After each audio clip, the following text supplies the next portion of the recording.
think we're live. Oh, hey everyone. This isn't your usual cast of suspects. Right now, Sam's not here. Tyrese isn't here. I think Schwinn comes on a lot. He's not here. So you have like even the C list. You have like the D list Strickland people doing the live folks. I'm Drew. If you don't know, I do some stuff over at the Strickland. Then we have the one and only, the professor, the reason people come pay for our Patreon, the professor himself, the recap maestro himself. He's here with me, so we're gonna have a grand old time. Is that right, Professor? I specifically chose to do this rundown because for an inordinately long time, Knick King games like always really excite me. I always have viewed Sacramento as the Knicks like West Coast spiritual cousin. It's true. They've begun to the last 2 years. There's been a little bit more deviation than usual, but for a long time, I've really always enjoyed Knicks Sacramento games. So they're an interesting team. It's an interesting matchup for the Knicks at an interesting time. So yeah, I was very excited about this game, and obviously with how it went. That's right. And before we get into it, guys, don't forget, BetOnline is the world's most trusted betting platform and your number one source for online betting. From the earliest odds to in-game live betting, BetOnline provides you with all the action and the ability to watch the games as they happen. With the largest selection of odds on everything from football, NBA, NHL, entertainment, and political props, head to BetOnline today to get in on the action with America's most trusted site for online wagering. BetOnline, the game starts here.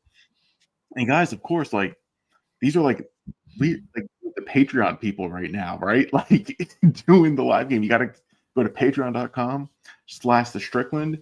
The $6 tier gets you takes from obvious bozos. You get the Friday Pod Strickland. The $9 tier gets you exclusive articles from Matthew Miranda, all that good stuff. So like check us out there. Got one coming up on the true underrated, understated historical value of Patrick Ewing. So keep an eye out for that. So there you go. You heard it live, folks. You have a reason now to hit up the Patreon. So you got to do it. Professor, Knicks win, right? Very handily, 143 to 120.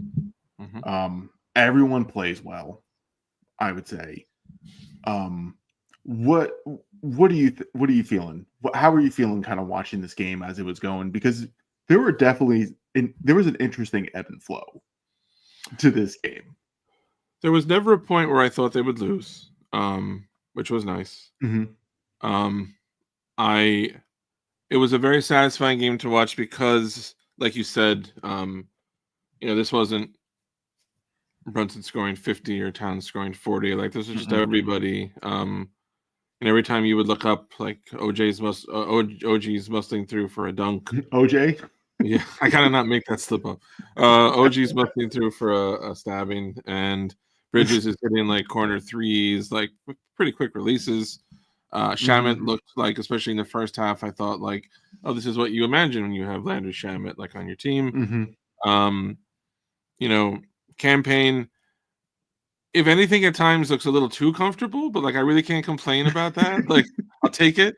He's the most anti-Frank Ntilikina, like whatever Frank Ntilikina possessed as an aura and a spiritual, like Campaign is he's the complete opposite. Yeah, Frank needed Campaign's confidence.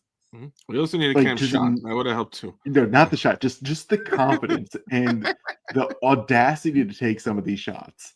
He does. He does. That Campaign does. You know what I really like? Tell me. Oh, go ahead. No. Go ahead. There's the one thing that caught me, and kind of cuts both ways. I don't have a reaction to it. It just struck me was when in the game, I think it was Breen mentioned that. I think it was Kenny Albert tonight. Yeah, Kenny Albert was there. The Knicks tonight was either the 23rd or 24th time this year that all their starters have reached double figures, and that the next closest team in the league to that is Sacramento, and Sacramento's done it like It's a low number. It's like 8 or something. Like it's not even close to like where the Knicks are. So I'm not obsessed about the minutes question because I think there are obvious explanations for why the Knicks are approaching the season the way that they are. And I can't necessarily even argue with it. I think that you can't go from a nice team to a champion contender usually in one off season. It usually takes like a little bit of time. And the Knicks made the decision. We are going to nail down, I think, the harder part, which is the starting five. We're going to make sure we have a championship starting five, and then we'll figure out the bench. And I think you have to be honest, like that's what this year is. So a night like tonight, part of me is like, it gets weird. There was a point where there were 4 bench players on the floor with Hart in the first half. And I was just so happy about that, which is such a stupid, like, it's such a very modern, like, I would never in the 90s have noticed, like, oh, there's 4 bench players out there. But, like, but now it's a thing. So there was that. And then we talked a little bit earlier in the green room about the fact that there's 2 minutes left. There's fucking, like, 3 minutes left in the game, and all the starters are in there. And then, or maybe 4 minutes. And then with 2 minutes left in the game, Towns goes down, I believe, twice on drives. And it sets up for me this very interesting tension because I love Tom Thibodeau. And I can say without question that after Pat Riley, there's no question that Thibodeau is the best coach of my lifetime. I would put him ahead of Van Gundy for certain reasons. But I would, he's very, I love Thibodeau as a coach. And he has defeated and slayed a number of the stereotypes that he came in with. He won't play young guys. He won't give people. He doesn't care about offense. Like he doesn't change. He's slayed a lot of those things. And I believe in my heart, if they had a championship bench, he would probably go to the bench more. But you know, if you've ever dated someone where like you really like so many things about them, but there's one red flag where you're like, okay, all 3 of your fiancés have died in arson fires. Like, I can't marry you. Like, I just can't. I can't go out that way and realize I should have seen it. And with Thibodeau, even though I think in New York he has tended to be more the victim of his rep, the reality is a man who is renowned in Chicago for burning out his players and playing his starters insane amounts, and a man who is doing similar things in Minnesota, and a man who's been doing similar things since he came to New York, regardless of what the reasons may be, I wonder how much capital he has built up, both, it seems, inside the organization safe, but also with the fan base, where on the one hand, this man's done the thing that no one's done. No one in our lifetime really, for most of us, has done this, really since Pat Riley, where they've come in and said, I'm fixing this. I'm instilling a culture. So you have to love that. But, I mean, when you're watching, like, does it bother you? I know that 3 points and, like, leads don't mean what they used to. If there's 4 minutes left in the game and the Knicks are up 20, do you feel like the starters need to be in there more? I see it in a way where the game isn't over. I unfortunately or fortunately have a similar mindset to Tibbs when I approach, even when I play my silly rec league stuff, right? It's the game isn't over until it's over, right? And I'm not assuming victory or a loss, right? Like, unless my opponent is doing it. So the one thing Tibbs has definitely made a change, or at least something I've noticed specifically more this year, is he will take out his starters if the opponents take out their starters. Right? Like, it's there. I think there has to be a concession for, like, so to me, I don't necessarily blame Tibbs for something like that. It's definitely annoying, right? Like, I'm not going to say it's not annoying, but I put that more on, like, the opponents to accepting that they've lost.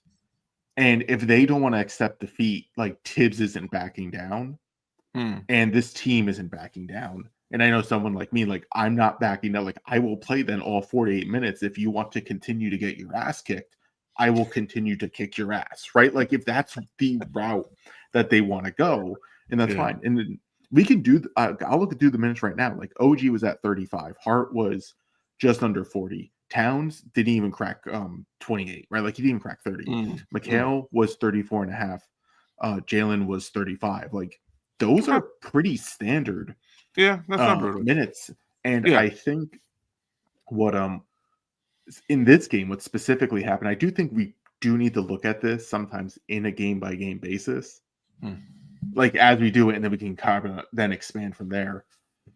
The bench did its job tonight, right? Like in the first quarter and into the second quarter, they did their job. They maintained and extended the lead. They did everything that they had to do. What's interesting is, as great as Josh Hart was tonight, he was the main reason why the Kings got back in the game, because his defense on Malik Monk was absolute dog shit. Right. Yeah, when he like, because like McHale came out, McHale was unbelievable tonight. He completely locked down DeAaron Fox. He was scoring. I'll read the box score in a moment, but I thought he was incredible. So like McHale goes out, Josh comes back in the second half after his little run with the bench and just plays terrible defense, terrible decision making. And Malik Monk got, I think they said a 26-4 run or something like that. Yeah, and Malik Monk generated probably almost all of those points, like all of that run based off of his sister scoring. So the Knicks kind of they go into the half basically at a net neutral for no reason, because they were dominating the game. So and then they go into the second half, and then in that case, it took a little while to blow, beat the Kings. And I think Tibbs is going to be cautious with that. This is the best case scenario for the bench to perform. To me, what we saw. Yeah. Because it's not consistent. And this this is what we're saying, a championship bench. We need this on a nightly basis to be a championship bench. And we haven't seen Landry Shamet make a three until tonight. Campaign was awful. Deuce is still looking to find his shot. Precious was okay, but it's those things. So it's really tricky where you have a team that wants to win every single night. You have a coach that wants to win every single night, and they don't have a bench to lean on consistently. So this is where this entire conversation comes from. And I do still think overall it's silly. I don't think there's anything really there with it.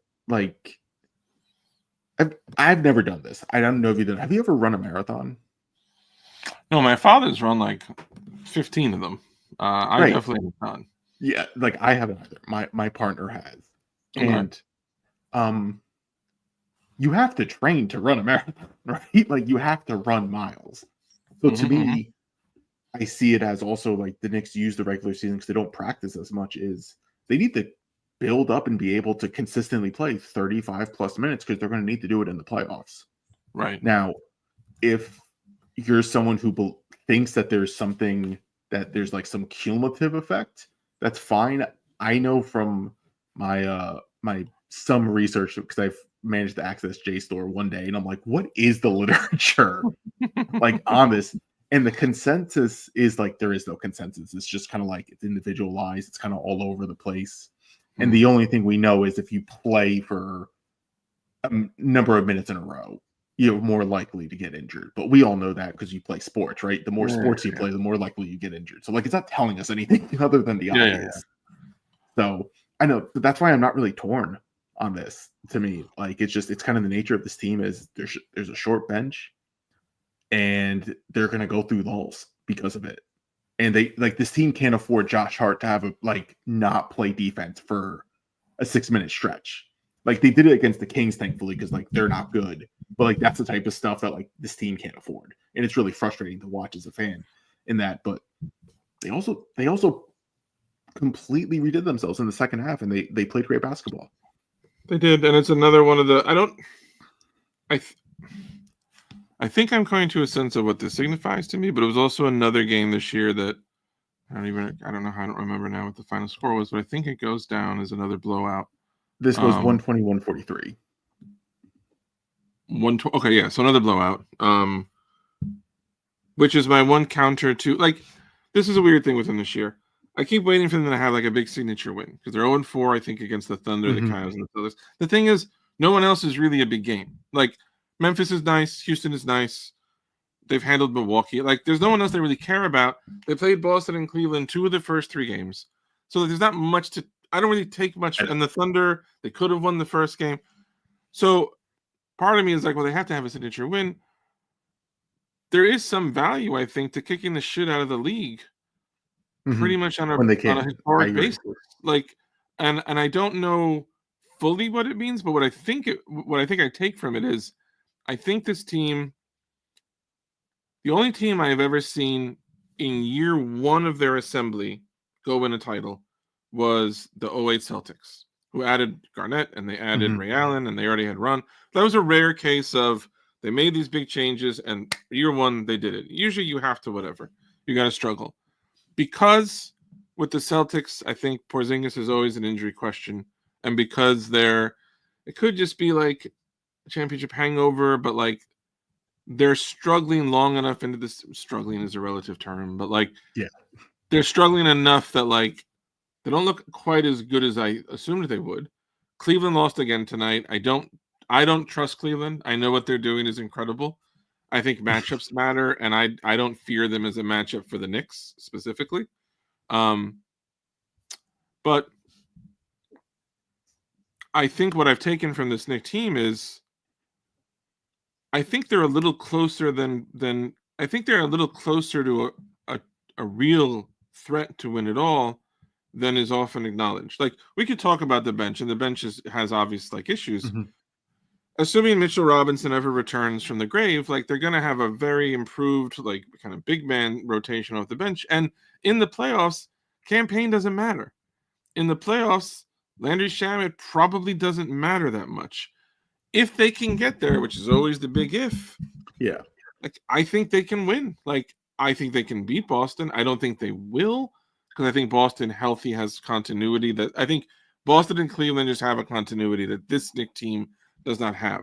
But for this team to blow out as many people as it has, the way that it has, and not just they've beaten Orlando when they were shorthanded, but like they also went into Denver and kicked the shit out of Denver.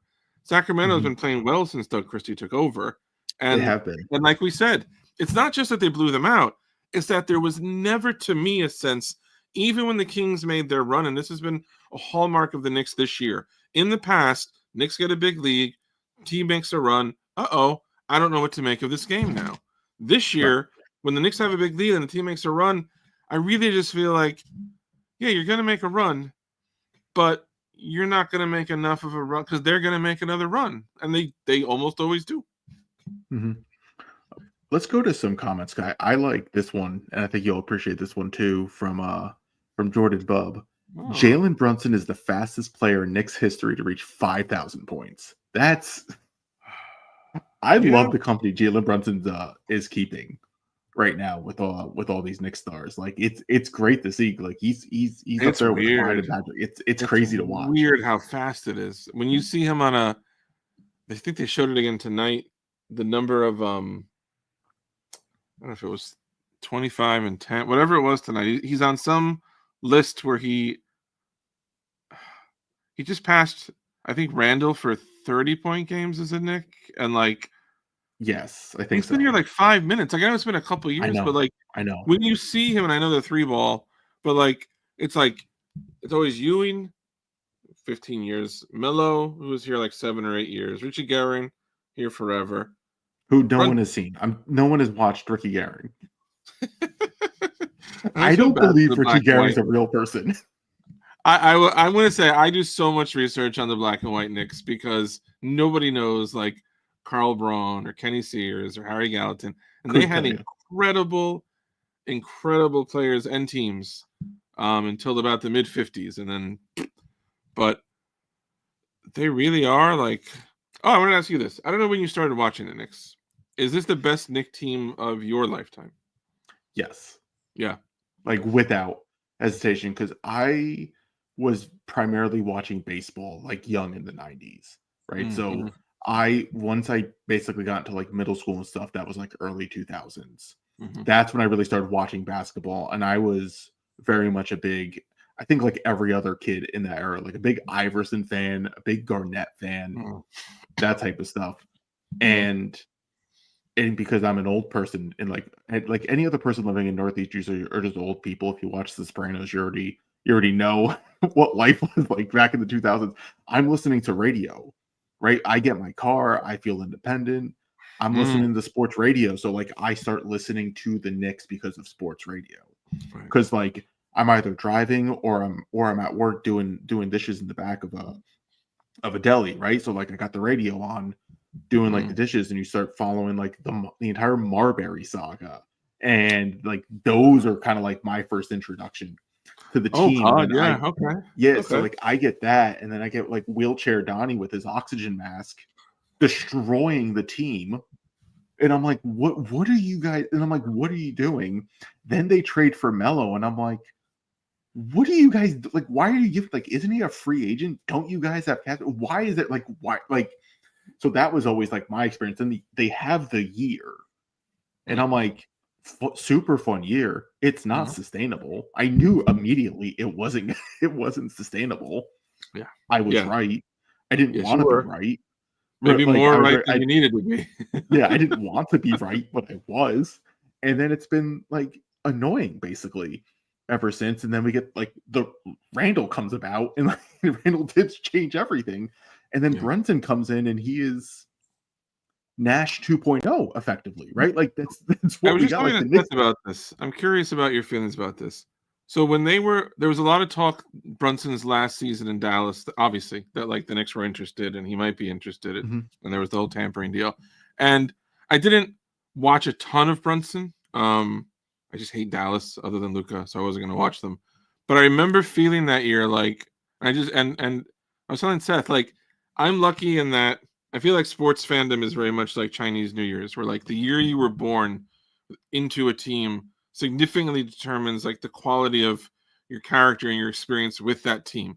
I started watching the Mets in 1986, which is when they won the World Series. So to me, the Mets always feel like the natural state of the Mets is things work out, which is not the way most Met fans feel, particularly those born after 86. So I recognize I'm that way with the Yankees in the 90s, because that's when I was a kid following the team. They had like they're the dynasty. Like no one's allowed to insult Derek Jeter, right? Like that's my mindset, right? Yeah. I'm the obnoxious 27 rings guy because I watched it, and then I watched them win again in 2009, right? Like I am that.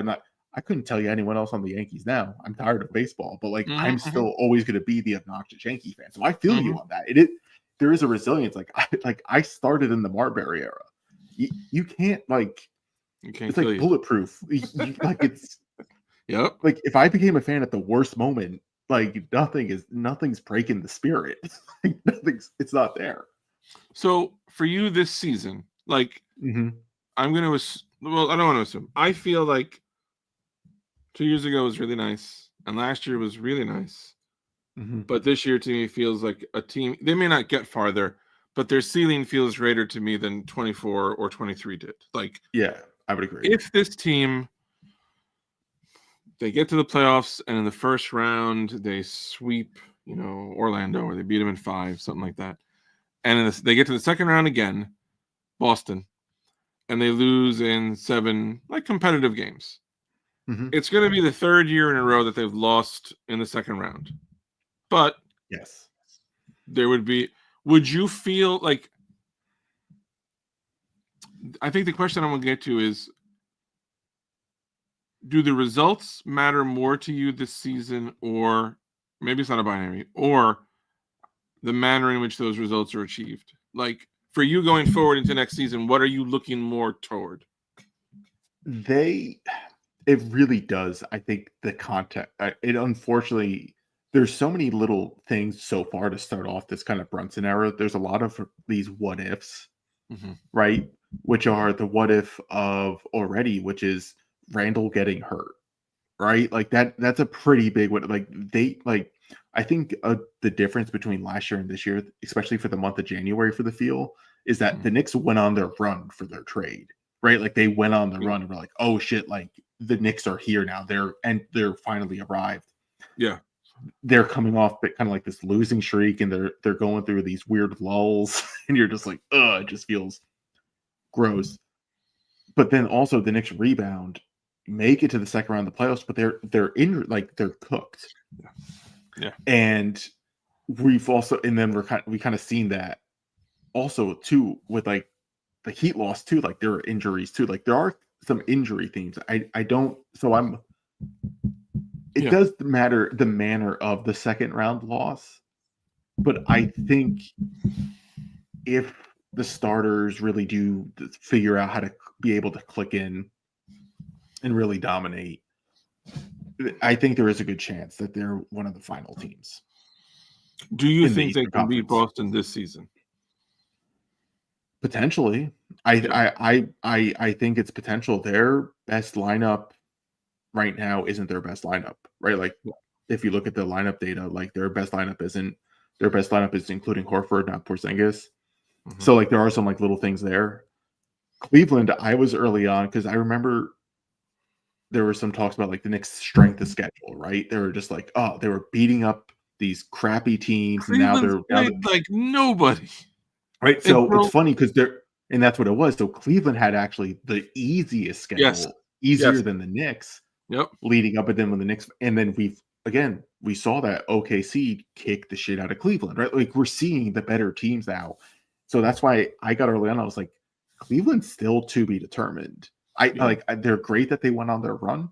Yep. And they congratulations, but they're still to be determined, really, and they really are. I would not be stunned if they played the Bucks or the Pacers in the second round. I could see the Pacers giving them a lot of trouble, like a lot of trouble. They're interesting. Cleveland's still interesting. So it's basically like how much of the championship hangover the Celtics gonna have, and then we have to buy the playoffs, see how real Cleveland is. Same thing with the Knicks, but the Knicks are a little more playoff tested. I like this comment from Ace Bouchard. Would have been more impressive if the win didn't come against that loser DeAaron Fox. Do you want to hear Fox's stat line? Yeah, I do. He was 6 for 20, 2 for 6 from 3, and he was 14 points, 4 assists, 1 rebound. He did have 2 blocks, but he was a -8. He was terrible, but I think a lot of that was because Mikal played really good defense on him. Yeah. Remember this comment in 2 years when Fox and Anthony Edwards are the backcourt in Miami. Just saying. No, it's not happening. Dude, Miami's done. Dude, they're cooked. It's you are right happening. Now the girl in the horror movie who's like, it's fine. Let's just go to bed and we'll deal with it in the morning. Like, you can't say that until Riley is. I can. Dead and buried, and Spoelstra has left. Please. Pat Riley's cooked. He's getting cooked by Jimmy Butler. Like, please. Like, is he getting cooked? Is Butler getting anything that he wants right now? No, what I'm saying is some Heat fans are like, how dare Pat Riley not concede to Jimmy Butler? And to me, I'm like, who the hell is Jimmy Butler? Like, Pat Riley has given you guys like everything. And you're going to be like, how dare they? Those are Miami fans. Interesting bit of trivia. I don't know if you caught this in the game tonight. There was something that happened in the Knicks game tonight that has not happened for them. I believe, I could be wrong. I believe since November. Wait, when did they last play them? Oh, shit. Okay. It actually just happened 10 days ago, but I don't think it has happened.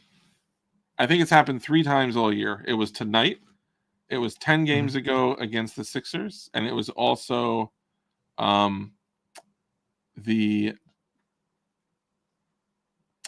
it's happened 4 times this year. Game 2 against Indiana. There are 2 games against the Sixers, and tonight against the Kings. Can you, with all your brilliance, Doug, can you solve the riddle of what has only happened 4 times this year, tonight being the 4th time that it's ever happened this year? It's something with assists. The Knicks had no, it has nothing to do with the Knicks. It has to do with their opponents. Oh, I don't know then. I will tell you after we read this from James. When I started following the Knicks, Clyde and the Pearl were the starting backcourt, and the radio games were called by Marv Albert and Richie Garen. He ain't fake. So Richie Garen was Walt Frazier before Walt Frazier was Walt Frazier. He was a Knick legend on the court and the booth. I just love that there is now, like, we've entered a stage because we have so much proof, like digital proof now, that like people existed, right? Because of the internet, right? Like, we don't have, like, we can't go and be like, can we get some Richie Garen tape from like radio calls? Like, we don't have that anymore. So it's really funny that, like, there, in a way, there is a level of like, is he real? You know what I mean?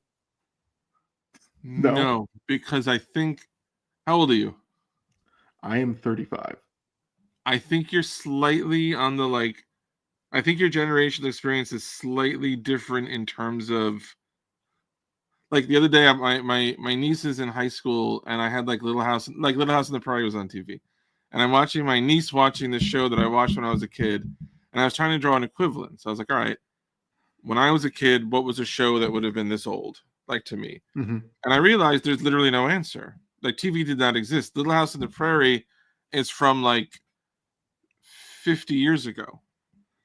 There was no TV 50 years before me. I don't. So this reality, like, to me, Richie Garen is a name that I would see in the newspapers sometimes as a kid. Whenever Ewing would break certain records, if it wasn't Frazier or Reed, it was Richie Garen. And there's not really game film. I don't think I've ever seen much game film of Richie Garen as a player. But for me personally, like, I have done so much writing and learned so much about all these old Knicks teams that, to me, like, Richie Garen's a very, not only concrete person, but like the kind of I want to shake people all the time and be like this will happen to you. You will find yourself one day shaking people and being like, yo, Carmelo Anthony could play. Like, you all I'll never say that. I would agree with them. I would agree with that. I'd be like, you're right. Carmelo Anthony couldn't play. That guy was a bum. I can't wait to be like, you're not going to see me sit in my grandcat children, right, on my lap, and I'm like, remember the days of Carmelo Anthony? Not going to happen. You're going to be like, they could have signed him as a free agent, but Dolan, they could have signed him as a free agent. And then they also didn't have to trade Billups. They amnesty Billups. I hated the whole thing. It was so damn annoying. I enjoyed that team with Amari and Chandler and Gallo. And it was promising. They were 500. Chandler. No, not Chandler Amari. No, Wilson Chandler. Oh, the good Chandler. Okay, good. Right. Remember, before the Melo trade, they were 500. Amari was cooking. Landry Fields. Landry, like, the vibes were great. They had young guys. They were great. And then the vibes were completely destroyed. Okay, I will say vibes were destroyed, but in terms of like sliding doors, butterfly effect, kind of alternate timelines, I never liked the Melo trade. I always thought it was selfish of him and whatever. If he didn't come, and his threat was, if you don't trade for me now, I'm going to sign with the Nets like in the offseason. That was one reason why I told him. Fine. But the point being, two things to consider. The next star who came along, who was dealt, and there was a big groundswell of people who were like, oh, the Knicks screwed up. Instead of Melo, they should have acquired De'Aaron Williams. I was one of those people. That would have been, you can't imagine. There's a dimension where that happened, and it is the darkest fucking timeline. It is. I agree. Not only do you have that weirdness of like, oh, it could have been that. If Melo doesn't come, D'Antoni had ridden Stoudemire into the ground that one season. Like, oh yeah, if Melo doesn't come, Stoudemire breaks down, but it's a bigger deal because he's still the star. So now his rep is going to take his whole story would be like, oh, the guy who he's like McDyess, basically. He came here and just immediately, I mean, not McDyess. He had a great season, but then, nothing from him. And now D'Antoni would be villainized for entirely different reasons than he is currently villainized. It would have been a very interesting, very, very, very interesting. But let's see if I can pull my brain back to this. The thing I wanted to draw the attention to, oh God, it was 2 points.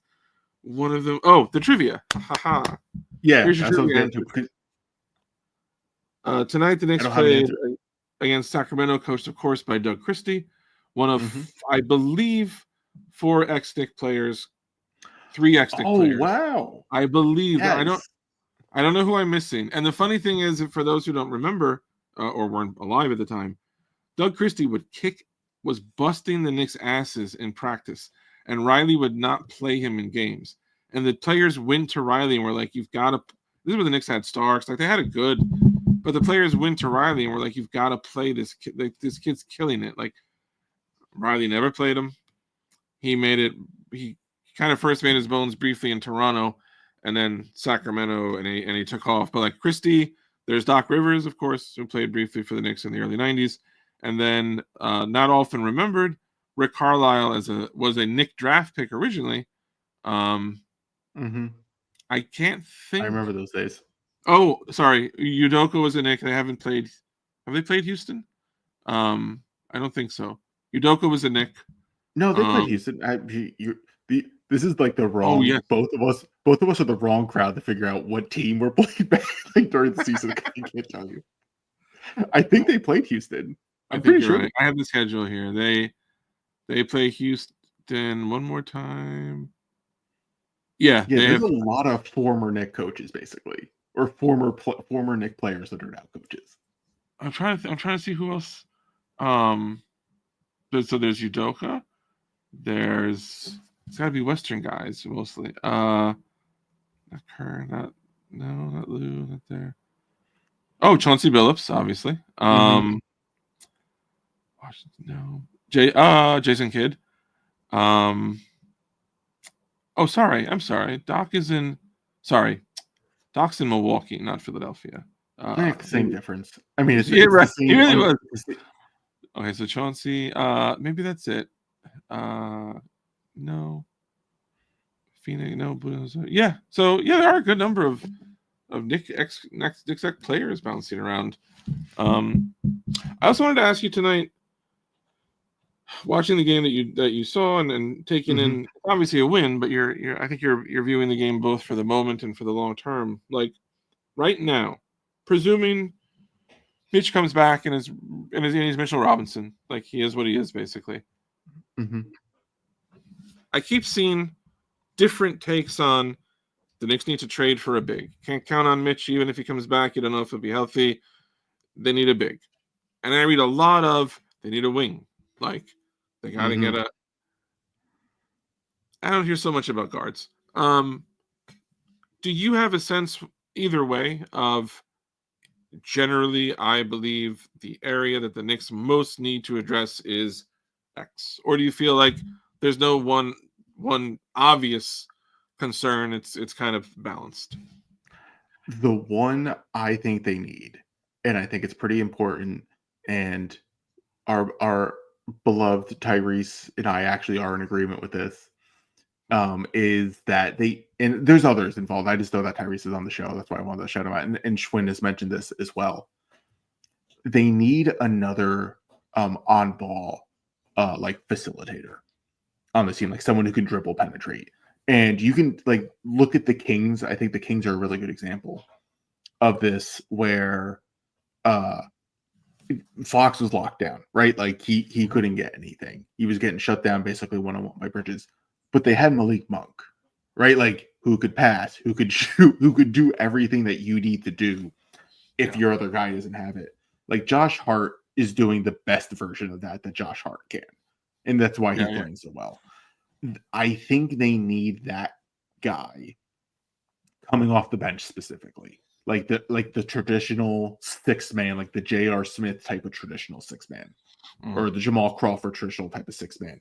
That's really hard to find right now, right? Like that's really difficult without having to give up someone. Because to me, a guy who I think is fairly obvious in terms of like who to get would be like a Colin Sexton type of player. That's right? exactly. But like that's right. But like you're now dealing with like the whole thing with Danny Ainge, and are they going to give him like all that type of stuff? He makes a lot of money in the position the Knicks are in. Like it's got to be.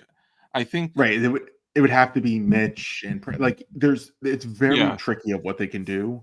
Yeah. I know there is a funny but like sort of serious but like in an interesting way for Cam Thomas on the Nets that are coming from the Discord from like Schwinn and Tyrese and stuff. I've not I heard think that. it's interesting. I think there's no like actual rumors, right? It's It's just just more of I that, never like, even as an idea had considered that. yeah, like the idea, because the idea is effectively like the Nets still haven't re-signed him. They're probably tanking. They're not. We're not playing him at What are they all. at? Yeah, like what are they doing with him Right. specifically? And of course, you're just kind of like, well, he's just like a Chuck, like he's just the traditional Chuck who's not playing defense, which is fair. But he has like efficiency level, like scoring stuff Yeah. that like the all-star players type have, right? In terms Yeah. of like usage and efficiency. So it's like it's an interesting type of bet. Like, do you bet on that archetype? Because usually like those guys don't normally Yeah. work out Mhm. that way. So like that's an interesting type of guy who I think would be beneficial to the Nets. We're the longer we get to as the season continues, the less I think a big is needed. Like I was like earlier in the month, I'm like, Mitch isn't healthy. Just bring in a big who can do something. Like just bring in like a Jonas Valanciunas, right? Just like do that. Call it. It's not going to be. It's Valanciunas not. is their litmus test all year for like how are you actually feeling about this team? Because in the off season, I was like, every time I would see a Valanciunas run, I'd be like, what fucking loser wrote this article and thought that there's any reason for the Knicks to have? And when the season started and like I was seeing a lot of Jericho Sims playing, I was like, you know And then what? you're Jonas like, Valanciunas can do some things. right? It's one of those things, but like he's not going to be useful that much in the playoffs because you're not playing both him and Towns together, right? Right. Because like we've seen Right. Right. Towns in a defensive big work together in Minnesota. We haven't seen Towns and someone who doesn't play defense, and it's just like a blob on defense. He just doesn't move. Yeah. But like as the season progresses and as like say like Precious right now is playing pretty well. So like as Precious is playing pretty well, you're like, all right, we don't really need a center. Yeah, As especially because again, if you're playing Boston or even Cleveland, it's not like it's yeah, Robinson and Duncan, and you're not going to be like with Towns and whoever the next. If you've got Achua on Mobley, he's not going to get physically overmatched. If you've got Achua on KP, I mean he's much shorter, but he's not going to get like just blasted down in the post by him. Yeah, that if Mitch is actually healthy, right? Yeah. If that actually ever happens, then like you're totally fine. So Yeah. I think so that's where I'm like as time progresses, I'm over a big. I was much more in like December 15th, that little like free agent deadline. Yes. Like, all right, go get a big. Let's not gamble on Mitch. But like now that we're basically in February, it's like fine, just gamble on Mitch. Just but like I would love a wing facilitator, but like that's a star, right? Like who's who is the wing? Like there, you can't really find guys off the bench right now, and you have to use both Mitch and Precious, and I think they're in a tricky spot, unfortunately. Yeah, But good speaking article. of that, Go ahead. I just want to get to this question, and then we'll get to whatever article you're saying. This is from Walt Clyde Fraser, like One of my I know I'm favorites from back in the day at PNT. Yeah. Considering the short bench and nothing but a late second in the draft, how important is the development of Dadier, Kolek, Porty? Should Tibbs be squeezing in more reps from them?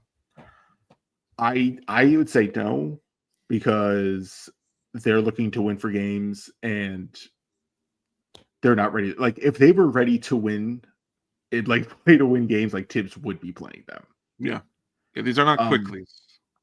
Yeah, they're not like as much as we thought Tibbs hated Emmanuel quickly, and he kind of did to a degree, but like he also loved him at the same time, right? Because like he trusted him, like he very much trusted Emmanuel quickly.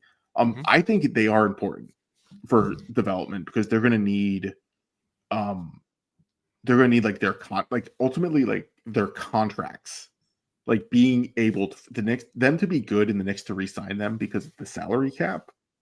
Right, like that's what's making like the trade so difficult in this type of stuff, because you're just like shit, like you got to bring back certain contracts.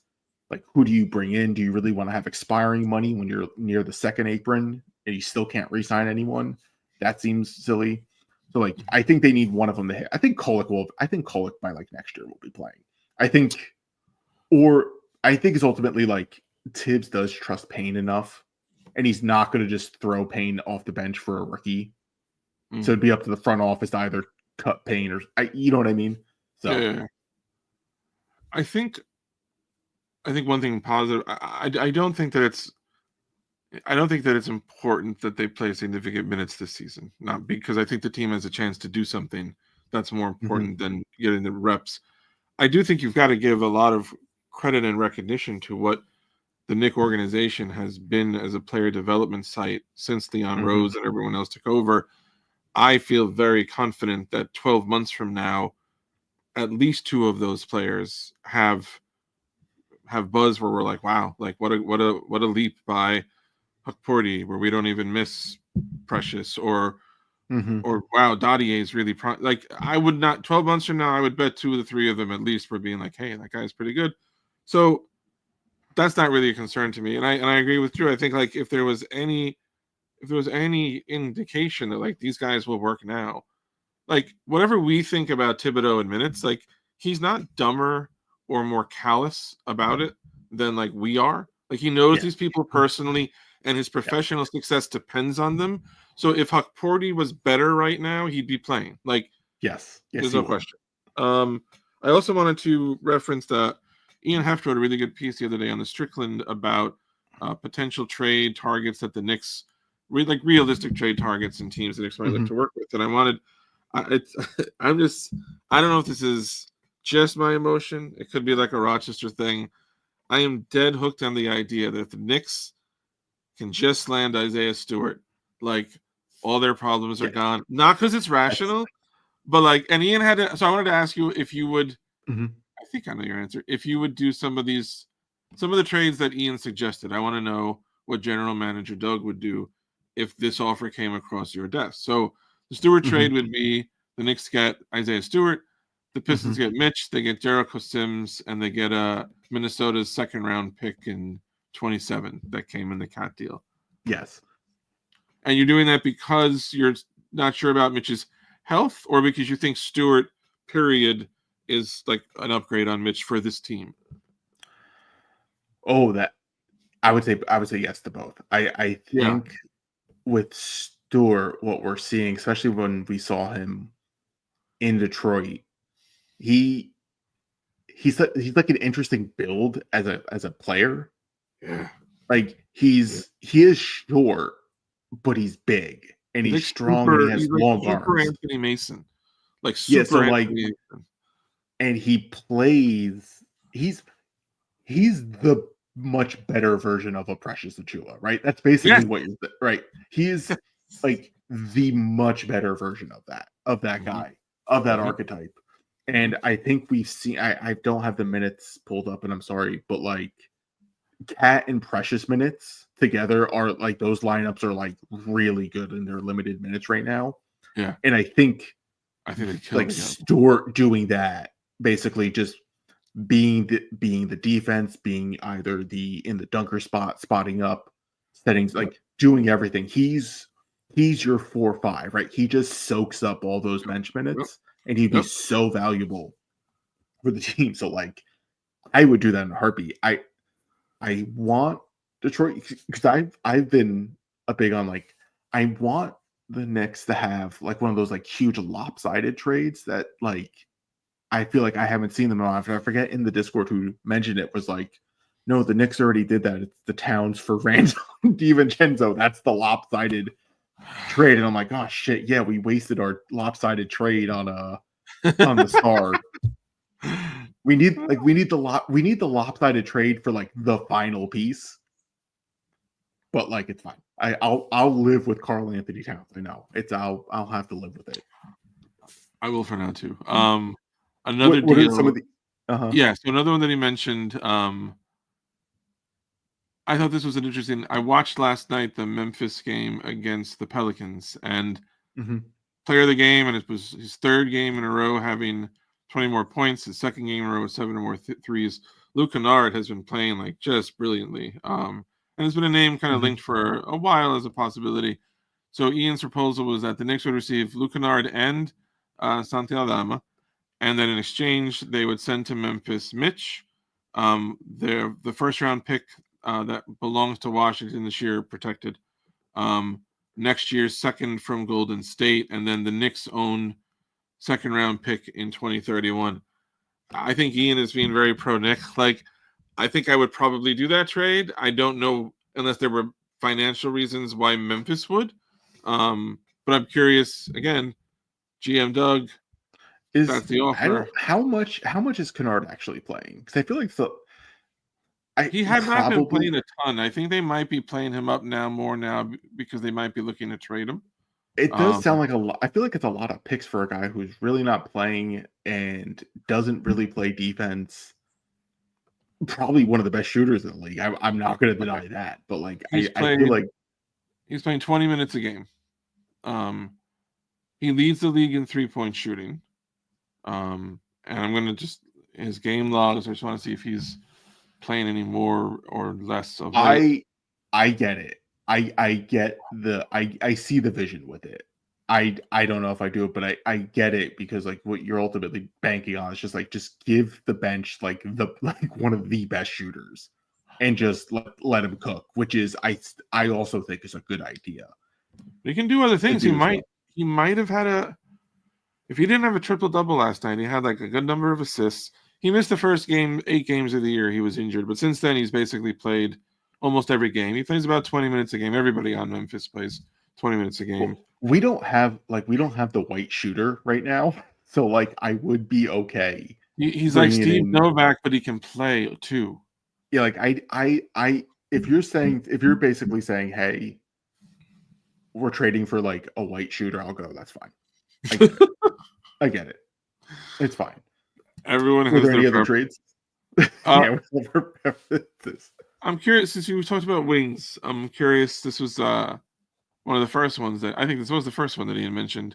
The Knicks would send Kolek, the protected Washington first this year, and then next year they have a second that's either gonna either Detroit, Milwaukee, or Orlando, depends on how it goes. And they would get back from Portland Toumani Camara. And it's an interesting, Ian mentions like this isn't a big name. He's not a player that you hear a lot of. He's a strong defender. He's around 10 and 5 a game, a couple of assists. Like, he's young. He's 25. He's still on a rookie deal. Like, there's a lot of reasons that a team that has a lot of high salaries could benefit from adding to their rotation this is not a guy who needs the ball in his hands. You're giving up Kolek, who, like, nice player, but if you want to rationalize it, he's never going to play a lot with Brunson here, probably. And they could together, but like his value might be better served not as your luxury extra point guard, but as the piece that facilitates that one more wing that could be a big deal when you're in Game 6 against Boston and OG and Hart are both in foul trouble, and you need a credible 10 minutes, and it's not Shamet, it's Camara. So I'm not going to pretend I know who this kid. I have no clue who he actually is. I've never watched him play. I have no idea. Was correct. Nobody knows this man.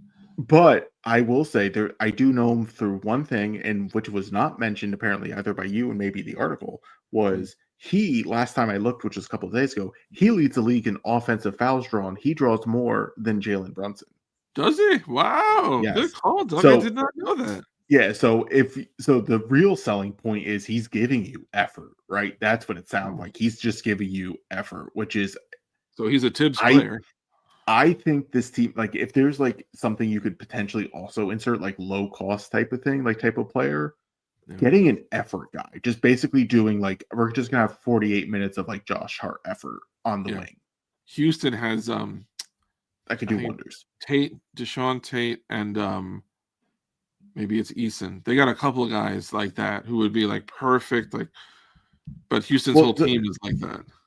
Oh, the Pelicans have the guy that the Knicks should be going after. Is like someone like Javonte Green.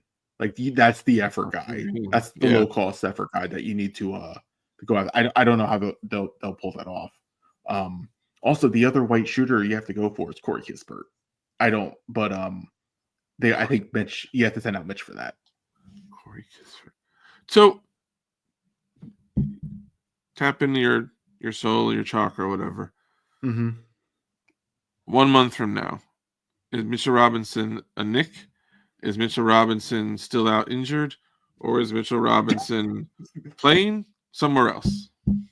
In a month from now. So we're talking the end of February. After the trade, by the end of this trade deadline, where is Mitchell Robinson? He'll be here. He'll be here. Does he play this year? Yeah, he'll play this year. I don't think. Do you I think think he'll get injured on again. any level, maybe like because when the Knicks are not open about injuries at all, but like when Mitch He's been went swimming down, though. He's been in the pool. He's been swimming in that pool though. Was it a red wine pool or was it your standard? Like I would love a red wine pool. I think it's stupid. It doesn't do anything, but I would like to take one. I would agree. Yeah, exactly. I'm doing it. If someone offered it to me, if someone's like, "Hey, here's your luxury vacation package. We gave you a wine pool in like We your got Alex jacuzzi Wolf thing." to organize a Strickland like workplace raffle, and the grand prize needs to be Is- a red wine bath, like somewhere in the Motel 6 nearest to like wherever you live. I love nothing more than that idea. So, do you think this is totally just for entertainment value? Like, but it struck me earlier today. There have been occasions, Scottie Pippen did it, I think Shaq did it. Players have been known to do this, where they can strategically recover or not recover. Like Mitchell Robinson does not want to be traded. Mitchell Robinson has known like he may be a person who gets traded. When Mitch went down in the playoffs last year, there was zero indication that we were looking at like an ACL length recovery from whatever the hell happened with his foot. Now, to be fair to Mitch, and I know I've done it, like I whatever. I think Mitch is complicated, and I think there are things that are great about him, and I think there are probably ceilings possible without him. But I think Mitch has a feeling of I've done a lot here, and I'm not really appreciated maybe for it. Like he comes out with that kind of shit a lot on social media. Mm-hmm. Is it possible that if, as you say, Mitchell Robinson is here after the trade deadline, that really quickly after the trading deadline, Mitchell Robinson is suddenly healthy and available to play? Am I cynical? That's what I think is going to happen. What's that? I think that's what's going to happen. Right? I don't think that there's going to be a trade available that the Knicks will want in terms of like that they would want. I think it would be great if they can get in whatever the hell's happening with Jimmy Butler and this like that whole nonsense. It would be great to try to get into that trade for like needing to like swap a salary or something. You know what I mean? Like try to get in on the trade to end up acquiring Butler. Yes, exactly. To bring Jimmy Butler to New York. I'd love nothing. He has played for Thibodeau. Yeah, no, I don't want Jimmy Butler. Let Jimmy Butler. Let Jimmy stay in Miami for all I care. I don't care. But I want them to get in on the trade. Like Portland's involved would be great to get like Kamara, right? Like that type of thing. Like I'd love to be in the trade that way. Or if like Detroit's involved, like maybe we could finagle beef stew. That would be great. I don't know if any of that's really going to happen, and I think because there aren't really any options that the Knicks want, they're just going to roll the dice with Mitch because they know the concept works of two bigs with Towns in that specific context. We know when Mitch is healthy, he defended Embiid extremely well until Embiid injured him. He dominated. Like there is these little kernels that I think the Knicks are hoping for. I know for me, I'm not playing the game. Like I know I wouldn't play the game anymore, right? Like I would just take my losses and call it a day and figure something else out. What I think the Knicks will do is bet on Mitch, and if nothing happens, they trade him in the offseason for whatever. I think like that. I think that's going to be the end. Is hope Mitch gets good. There's really no other moves we can actually make. No one's really willing to engage in anything. Just hope for the best, and we'll reevaluate in the offseason. I think that's what's going to end up happening. Let me give you Ian's last the one trade on his list that I think is the most realistic, but I want to know if it moves the needle for you at all. And honorable mention, this is probably the least likely trade that he mentioned, but it'd be an fascinating one. He has the Knicks getting DeAndre Hunter for Mitch, Deuce, Dadier, Huckporty, this year's Washington first, and a second round pick next year. I can't see Atlanta doing that, but like that would be wild and interesting. The most realistic deal that he lists here, and it would be so kind of perfect. He has the Knicks sending Jericho Sims and a protected second round pick to Miami for who would be third time Nick Alec Burks. And it's such a like on some level, it's such a like that's what I want to happen. No, I want that to happen. Why? Because third time's a charm. You know what's funny? Burks has like third time's a charm. Played pretty well both times that he's been here. He's been put into difficult situations. He struggled when he got here, like last year. But like his first time here ended with like him being kind of asked to do an impossible thing, and like he just did it. Like, okay, I'll play point guard. I'm not a point guard. And people forget about the shade because it was such a bad Tibbs decision, right? Overall direction, or like everything was bad. That lineup still was like barely a net positive. It was like a plus 0-1. Like it was something hilarious that like they came out net neutral, which was hysterical considering that Alec Burks is not a point guard. No, and it obliterated what Burks' legacy to that point had been was on the 2021 team that finally had like a turnaround season. He was like Mr. Fourth Quarter that year for them. He was brilliant. And then he gets traded. And last year he comes and like he struggles badly when he first gets here. Like he really struggled a lot. But when called upon at the last hour, like he showed up in the playoffs.